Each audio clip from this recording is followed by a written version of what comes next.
Mozambique has officially started exporting liquefied natural gas, as LNG produced in the country's north. It's the first shipment of gas under a long-term purchase and sale contract with British giant BP. The offshore plant located in the Cabo Delgado province is managed by Italian energy company ENI. Let's talk to Matt Kindigan now, practice leader, Sub-Saharan Africa Frontier View, to give us the expected economic impact. Great to have you on the program. Hi, thanks for having me on the show today. So what does this first shipment mean for Mozambique's economic growth outlook? Yeah, so fundamentally, it's very positive for Mozambique's economic growth outlook. And this is because it will do a number of things and it will signal a number of factors which will drive growth over the next couple of years. Firstly, it will be very positive for forex revenues. So we expect to see the currency's performance to improve, foreign currency availability and foreign currency levels in the country will also improve. But it will crucially also mark the start of a potentially very large fiscal or revenue windfall for the government. This is very important for Mozambique because since the country's default in 2017, as a result of the tuna bond scandal, the country has effectively been shut out from international capital markets. So we do think this will begin to help the government normalize relations with investors.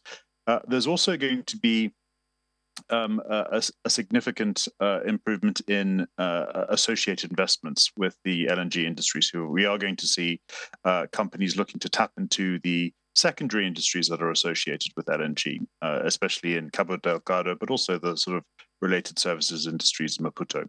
In terms of the outlook for growth for Mozambique, we expect the exports, which have begun sooner than we previously expected, to raise growth to about 6% this year and potentially even 10% in 2024. And this is because we're likely to see even more LNG projects which have been put on hold over the last couple of years as a result of the insurgency in Cabo Delgado to come on stream over the next couple of years. So certainly, we only expect Mozambique's growth prospects to improve.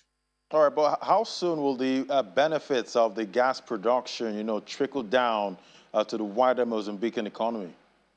Yeah, so this is the big question because although gas production is extremely positive for exports, fiscal revenues, headline economic growth, fundamentally, there are pockets of Mozambique which remain very economically underdeveloped, and large portions of the population are amongst some of the poorest in the world.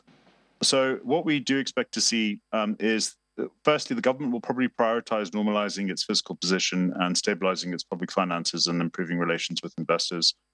And this will take a number of years before it can meaningfully increase investment and spending to raise standards of living of the population. We also have seen over the last couple of years a number of companies withhold investment from the market because of the default that's taken place. So this will have a lingering effect on economic activity in the non-extractives industries.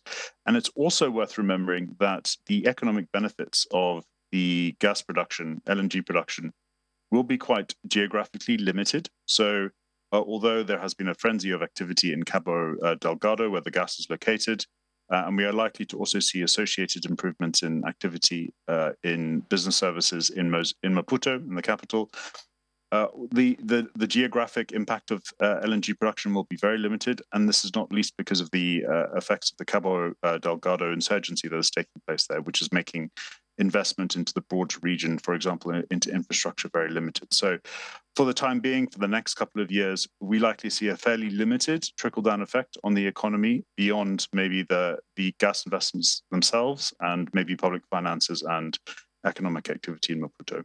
And talking about the insurgency at the Cabo Delgado, how much of a risk does this pose to Mozambique's economic outlook generally? So this is a very important question because it actually derailed investment into gas before the COVID-19 pandemic. So we did see a number of gas companies, oil majors, withhold investment because of the associated security risks. A couple of companies declared a force majeure.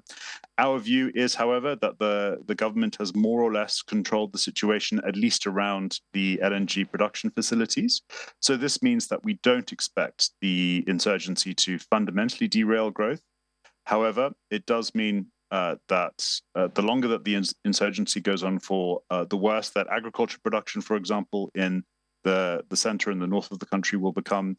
There may also be very weak investor sentiment into non-gas industries. So although we do believe that the gas industry remains more or less insulated, the fact that the insurgency continues and is very disruptive, especially in rural areas of the country, does mean that industries such as agriculture will continue to struggle. So when we look at headline growth, probably not a significant impact, but when we look at the performance of specific industries, it is likely to have a continued impact, especially in the center and the north of the country, for the foreseeable future. All right, we'll keep tracking that economy. Thank you so much. That was Matt Kinniger, practice leader, Sub-Saharan Africa at Front of You. Thank you so much. Enjoy your weekend. Thank you, you too.